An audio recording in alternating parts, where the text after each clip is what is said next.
네, 금요일에 잠금 해제 시간입니다. 어제 장에 이어서 오늘 장도 코스피 지수는 상승을 이어가고 있습니다. 특히나 오늘은 기관의 순매수세가 유입이 되면서 지수가 1.3%가량 상승 탄력 보여주고 있고요. 현재 지수는 5,750포인트 선까지 올라와 있습니다. 코스닥 지수는 어제와는 조금 다른 흐름이 전개가 되고 있죠. 코스닥 지수 개인들의 순매수세만 유입이 되면서 0.34% 소폭 하락 중입니다. 지금 코스피와 코스닥 양 지수가 조금 엇갈린 흐름 가운데에서도 계속해서 고점을 높여가고 있다는 점은 유의미해 보이는데요. 다음 주에 대한 전략은 또 어떻게 챙겨가야 될지 이분과 함께 고민해 보겠습니다. 오늘의 잠금 해제는 알파경제 김종효 이사님과 함께합니다. 이사님 어서 오세요. 네, 안녕하십니까. 네, 이사님 2월 9일에 무슨 일이 있었던 건가요? 그때 말씀해 주신 종목들이 모두 최고가 기준 상승률 아주 상승 탄력이 강하게 나타나고 있습니다. 리뷰 먼저 진행해 보려고 하는데요. 2월 9일에 만나봤던 첫 번째 종목 LG전자였습니다. 그때 당시에 해주셨던 말씀이 기억이 나는데 LG전자 이제 로봇주로서 본격적인 리레이팅을 기대해 본다면 현재 밸류에이션 상당히 낮다라고 말씀을 해주셨었죠. 오늘 장에서도 2.4%가량 상승 탄력 보여주고 있고요. 당시 말씀해 주셨던 목표가 13만 원도 달성을 해낸 상황입니다. 최고가 기준 상승률 31.8% 기록 중이고요. 2월 9일에 만나봤던 두 번째 종목이 삼성증권이었거든요. 오늘장 또 증권주들 굉장히 뜨겁습니다. 그 안에서도 삼성증권 5%에 육박하는 상승 탄력 보여주고 있고요. 최고가 기준 상승률은 47.6% 기록 중입니다. 두 종목 모두 최근에 주가가 상당히 뜨거운데 지금 구간에서 추가적인 대응 전략이 있을까요? 네, 일단 신규 매수는 쉽지 않겠죠. 지금 현재 상승 속도가 워낙 가파르기 때문에 현재 가격에서 더 올라간다라고 보지만 아마도 조정이 온다면 만여론 종목군들의 차익 실현 매물도 꽤 나올 것으로 보여서 그래서 지금 현재 구간에서의 추격 매수는 쉽지 않고요. 일단 삼성증권 같은 경우에는 고배당 종목으로서의 강점을 말씀드렸던 건데 최근 증권주가 전부 엄청 빅랠리를 펼치고 있잖아요. 네. 그래서 지금 이 분위기가 쉽게 식을 것 같지는 않지만 조단위 이익이 나오고 있는 상황에서 쉽게 밀릴 것 같지는 않지만 그럼에도 불구하고 신규 매수는 어렵다. 강력 홀딩 정도의 관점에서 접근이 필요해 보이고요.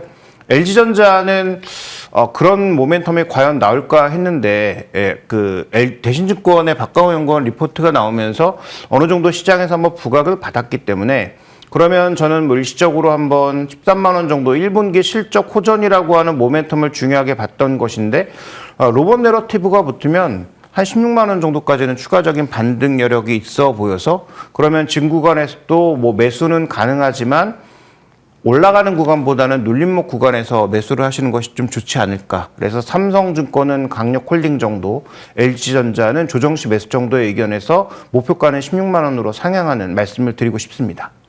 예, 삼성증권 그리고 LG전자 모두 최근에 주식시장에 주목을 많이 받고 있는 종목입니다.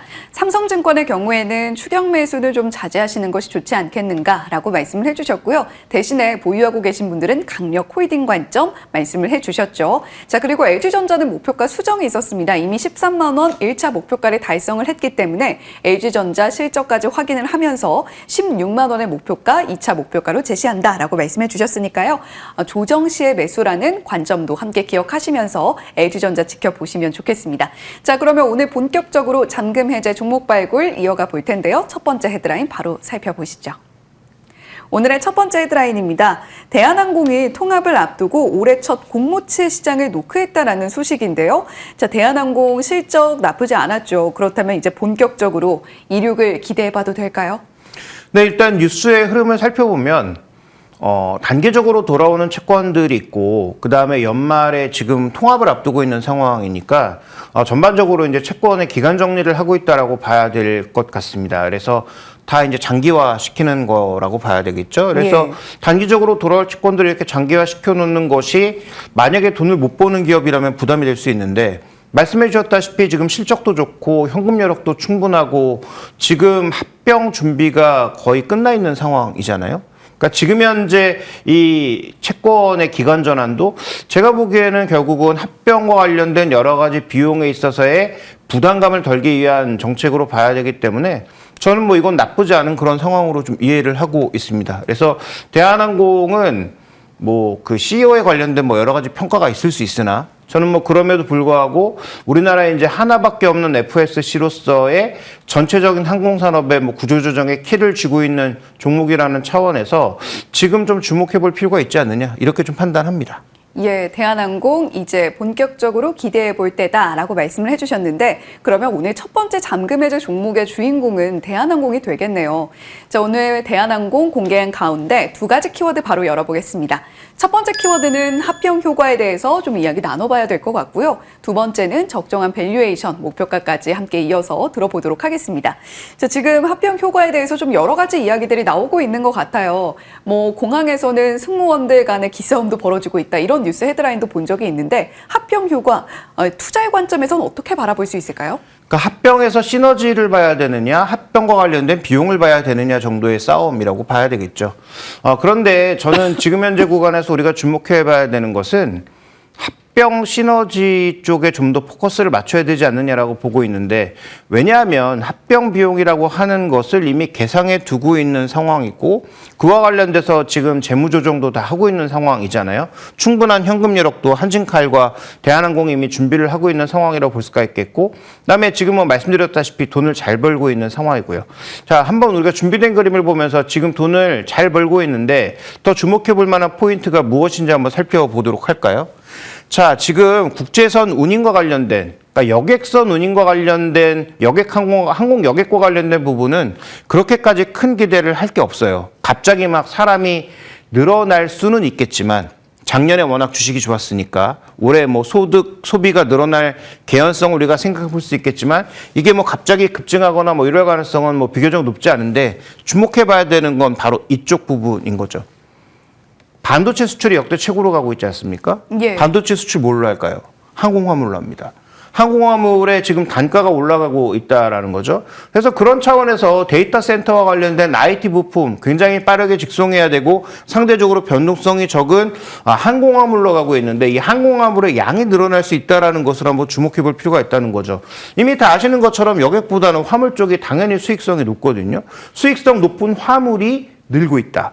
그것도 반도체가 늘고 있다라는 측면에서 보면 넓은 의미에서 봤을 때 대한항공 반도체 부분의 전체적인 수익이 지금 뭐 반도체 소부장까지 영향을 미치고 있는데 이 반도체를 캐리어하는 쪽에도 우리가 한번 모멘텀을 봐야 되는 것이 아닌가 저는 좀 그렇게 이해를 하고 있어서 지금 합병 비용을 걱정할 때가 아니고 올라오는 실적과 전반적인 합병 효과에 대한 기대감. 왜냐하면 이렇게 지금 항공화물 하고 있는 거 두 FSC가 하고 있는 건데 하나로 합쳐진다는 거잖아요. 예. 내년까지 반도체 좋다는 거잖아요. 그러면 앞으로 실적에 대해서도 긍정적인 관점을 더 제가 보기엔 볼 수 있지 않을까 이렇게 좀 보고 있습니다. 예, 대한항공의 실적을 볼 때 여객 쪽에 무게를 둘 것이냐, 화물 쪽에 무게를 둘 것이냐 하고 봤을 때 당연히 수익성이 높은 쪽은 화물일 수밖에 없고 이를 반도체 사이클과 연결을 해본다면 대한항공의 실적에 대한 기대감 충분히 더 가져와도 좋을 것 같다라고 말씀을 해주셨습니다. 자, 그렇다면 두 번째 키워드 밸류에이션이었거든요. 대한항공 주가 오랫동안 좀 횡보세를 유지하고 있는 상황이잖아요. 그렇다면 어느 정도가 적정 밸류에이션이라고 보시는 건가요? 네, 실적은 좋은데 합병 비용을 포함한 여러 가지 변수들 거기다가 지금 뭐 또 혹시라도 나타날 수 있는 지정학적 변수 이런 것들 때문에 굉장히 흔들리고 있는 거잖아요. 그러면 지금 밸류에이션 위치를 한번 볼까요? PBR의 위치를 보시면 여전히 저는 좀 낮은 위치라고 봅니다. 여전히 뭐 0.7배, 뭐 0.8배도 안 되는 정도의 레벨인데 지금 상대적으로 KB금융 같은 기업도 PBR 1배를 넘어서지 않았나요? 예. 그러면 장기적으로 저평가됐던 종목군들이 다 재평가받고 있는 그런 국면이라면 그다음에 결론적으로 FSC는 하나로 합쳐지는 국면이라면 아시아나의 약간 부실한 자산들을 끊어 안아야 된다는 그런 여러 가지 이슈를 고려한다고 하더라도 저는 PBR 1배는 충분히 가능한 목표라고 봐서 단기적으로 한 3만 원 정도의 목표가를 제시하고요. 만약에 합병과 관련된 긍정적 이슈가 더 붙는다면 그때는 더 높은 주가를 바라볼 수 있는 그런 상황이 아닌가라고 봐서 1차적으로는 PB 1배 수준인 3만 원을 제시하도록 하겠고요. 뭐 손절 가격은 제가 보기에 뭐 큰 의미는 없을 것 같은데 한 뭐 22,000원 정도를 하향 이탈한다면 다시 한번 조금 리스크 관리를 했다가 재진입하는 것을 목표로 하는 것이 좋지 않을까 이렇게 보고 있습니다. 예, 대한항공 합병 그 이후를 좀 길게 볼 필요가 있다라고 말씀을 해주셨고요. 좀 단계적으로 시선을 옮겨보더라도 지금 대한민국의 반도체 수출이 늘고 있다는 점에서 대한항공의 현재 밸류에이션 많이 낮아 보인다라는 말씀을 해주셨습니다. 목표가로는 3만 원 제시해 주셨고요. 리스크 주의 구간 22,000원대 만약에 도달할 시에는 좀 적극적인 대응이 필요할 것 같다라고 말씀해 주셨습니다. 자, 오늘의 잠금 해제 첫 번째 종목은 대한항공이었고요. 두 번째 헤드라인 바로 이어서 살펴보겠습니다. 오늘의 두 번째 헤드라인입니다. KC텍 하이브리드 본딩 유리기판 겨냥한 차세대 장비를 출격시켰다라는 내용의 헤드라인인데요. 차세대 HBM 경쟁이 점점 더 격화가 되고 있는 상황입니다. 자, 그렇다면 다시 한번 소보장주 랠리에 대한 기대감을 좀 가져봐도 좋을까요, 이사님? 이제 반도체와 관련된 장비 이런 쪽에 있어서 핵심 포인트는 결국은 증착, 예. 그 다음에 CMP 공정 이 두 가지가 될 가능성이 굉장히 높아 보입니다. 그러니까 차세대로 넘어가던 지금 현재 세대던 전반적으로 지금 미세화 공정으로 가면서 계속 강조되고 있는 게 CMP 공정. 결국은 닦아내는 거죠. 예. 깨끗하게 닦아내는 것. 이게 이제 굉장히 중요한 공정이 되고 그 다음에 거기에 회로를 그리는 화학 물질을 입히는 것. ALD 장비 같은 이런 증착 공정이 점차 강조되고 있는 거잖아요. 그러니까 뭐 선익 시스템 같은 종목도 뭐 급등을 하는 거고 디스플레이 쪽이긴 하지만 반도체 쪽에서도 뭐 유진테크라든지 원익 IPS라든지 고점을 모르고 날아가고 있는 이유는 거기에 있다라고 보는 거거든요. 예. 그러면 그런 증착 공정 못지않게 CMP 공정도 중요한데 그 중요 종목인 KC텍의 주가는 다른 종목들에 비해서 조금 덜 움직이지 않았나라는 판단을 좀 해봐야 될 것 같습니다. 예, 차세대 HBM 경쟁 안에서 우리가 소보장주를 본다면 증착 그리고 CMP 공정 기술이 있는 기업들을 봐야 되는데 그 안에서도 지금 아직까지 현재 밸류에이션 매력이 더 높아 보이는 종목 오늘 두 번째 종목으로 말씀을 해주실 예정입니다. 자, 그렇다면 두 번째 종목 KC텍이 되겠고요. 두 가지 키워드 바로 열어볼게요. 첫 번째 키워드는요. CMP 공정에 대한 이야기 조금 더 자세하게 들어보도록 하겠고요. 두 번째는 역시 밸류에이션 체크해보겠습니다. 자, 그렇다면 증착과 함께 주목받고 있는 이 CMP 공정 조금 더 자세한 이야기 들어볼 수 있을까요? 일단 반도체라고 하는 게 전기전자라고 분류가 되지만 실제로는 지금은 거의 화학이 전체 업종을 이끌고 있다고 해도 과언이 아닐 정도로 화학 쪽에 관련된 부분들이 강조되고 있는 거잖아요. 자, 이제 장비를 한번 보시면 이 장비는 뭐 이렇게 생겼지만 이 장비의 핵심 포인트는 아까 말씀드렸던 대로 깎아내는 겁니다. 예. 전체적으로 깨끗하게 깎아내서 거기에 이제 새로운 물질을 입히고 그와 관련된 불순물들을 걸러내는 역할을 하는 거죠. 그럼 이 안에 들어가는 지금 핵심 소재, 솔브레인 같은 거 지금 주가 막 날아가고 있잖아요. 근데 KC텍은 이 장비도 만들지만 장비에서 끝이 아니죠. 여기 CMP 공정에 쓰이는 슬러리, 소재도 스스로 만듭니다. 그다음에 디스플레이 쪽의 주력이었던 옛날과는 달리 지금 반도체 쪽의 비중이 90%까지 올라왔단 말이죠. 그러면 이 종목의 전반적인 실적은 아마 HBM4E까지 가는 내년까지도 좋아질 개연성이 높다. 그러면 삼성전자의 P4, P5 라인, 그 다음에 SK하이닉스의 청주 15X 라인, 뭐 이런 쪽으로도 장비가 계속 들어갈 거란 말이죠.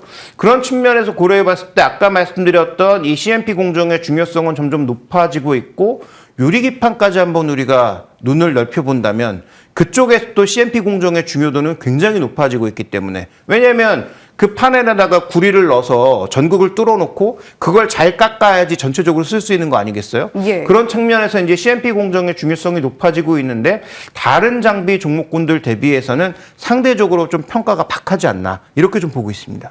예, 그래서인지 KC텍 이사님께서 말씀해 주시자 지금 주가가 강보 앞으로 전환되고 있는 모습인데요. 우리가 CMP 공정의 중요성을 유리기판까지 시선을 확장해서 본다면 결코 간과할 수 없다라는 말씀을 해주셨습니다. 자, 그렇다면 어느 정도가 적정 주가라고 보시나요? 네, 일단 이 종목의 지금 적정 주가는 저는 PB 2배 이상, 그 다음에 현재 PR 기준으로는 한 20배 정도를 보고 있거든요. 근데 코스닥에 지금 아까 말씀드렸던 그런 기업들은 지금 PR 막 40배가 있어요. 근데 이 기업은 지금 PR 한 15배 정도 수준에 머물고 있단 말이죠. 그럼 과연 이게 적정 주가인가에 대해서 좀 고민해 볼 필요가 있겠고, 물론 코스닥 시장의 전체적인 그 흐름에 의해서 ETF 흐름에 의해서 더 가는 측면이 분명히 있지만 저는 그 밸류에이션은 조정될 가능성이 높다라고 보고 있고 C&P 공정의 중요성을 본다면 이 종목의 매수 가격은 뭐 현재 가격 부근 한 47,000원, 46,000원 뭐 이 정도에서 사시면 좋을 것 같고 좀 조정이 올 때. 예. 그다음에 목표 가격은 PR 20배 정도의 가격이 58,000원 정도의 가격입니다. 저는 뭐 그 정도 가격까지는 충분히 열려 있다라고 판단하고 있고 4만 원대를 만약에 하향 이탈한다면 뭐 약간의 리스크 조금 비중 조절, 그러니까 예. 리스크 주의가 좀 필요하지 않나라고 보고 있습니다.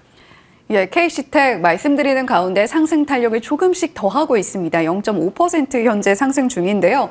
오늘보다 주가가 조금 내렸을 때 46,000원에서 47,000원 사이에 충분히 매수 가능하시겠고요. 목표가로는 58,000원, 리스크 주의 구간 4만 원 말씀해 주셨습니다. KC텍까지 함께 주목해 보시고요. 오늘 금요일에 잠금 해제 알파경제 김종효 이사님과 함께했습니다. 오늘 말씀 고맙습니다.